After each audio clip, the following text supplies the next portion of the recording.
Henry's special coal. Henry was feeling very sorry for himself. He said to James, "You know, James, I suffer dreadfully, and no one cares." James said, "Oh, rubbish, Henry. You don't work hard enough." Henry was bigger than James, but smaller than Gordon. Sometimes he could pull trains very well.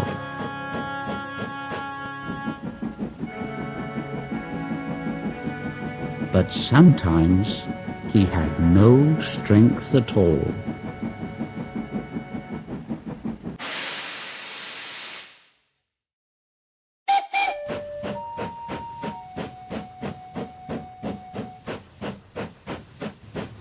The Fat Controller spoke to him. "You're too expensive, Henry. You've had lots of new parts and new paint too, but they've done you no good. If we can't make you better, well, we must get another engine instead of you. Sorry." This made Henry, his driver, and his fireman very sad. The Fat Controller was waiting when Henry came to the platform. He had taken off his hat and coat and put on overalls. He climbed to the footplate and Henry started.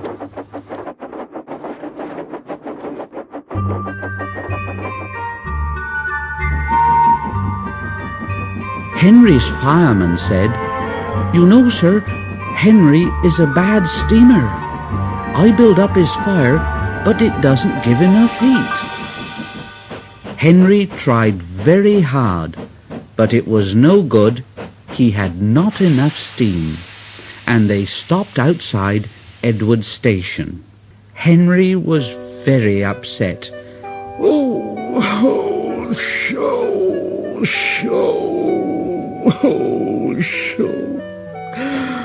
I shall have to go away.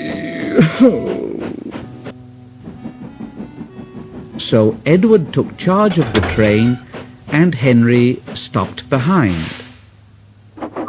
The Fat Controller said to the fireman, "Look here, what do you think is wrong with Henry, "Well, sir, if you don't mind my saying so, the coal is wrong.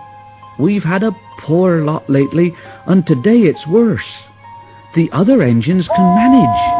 They've got big fireboxes, but Henry's is small and can't make the heat.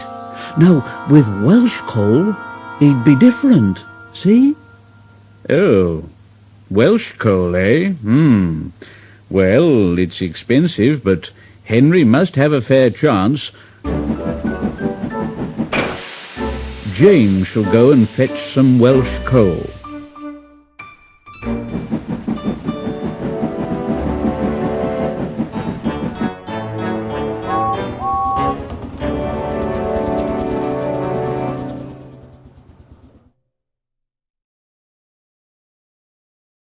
When the Welsh coal came, Henry's driver and fireman were excited. "Hey, this is fine now. We'll show them, Henry, old fellow, eh?" And they carefully oiled all his joints and polished his brass till it shone like gold. Henry's fire had already been lit, so the fireman made it carefully. He put large lumps of coal like a wall round the outside. Then he covered the glowing middle part with smaller lumps. "Hey, you're spoiling my fire." "No, we're not, Henry. You wait and see. We'll have a roaring fire just when we want it." And he was right. When Henry reached the platform, the water was boiling nicely, and he had to let off steam to show how happy he was.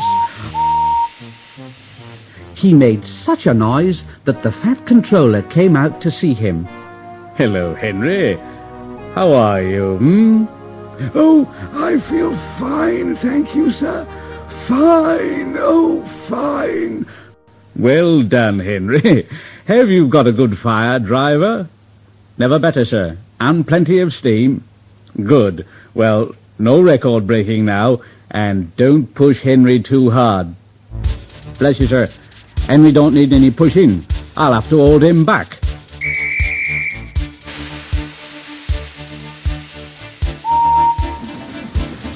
And off they went.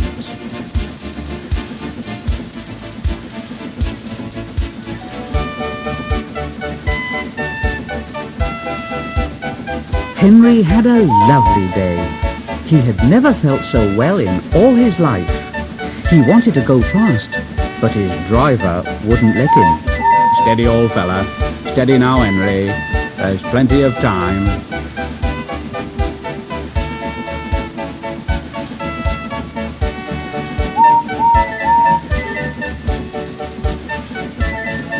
They arrived early at the junction, and not long afterwards, Thomas came puffing in. Henry said, Hello, lazy bones. Where have you been? I can't wait for dawdling tank engines like you. Goodbye. Thomas was astonished. He said to Annie and Clarabelle as Henry disappeared, "Oh, wow! Have you ever seen anything like it?" And both Annie and Clarabelle agreed that they never had.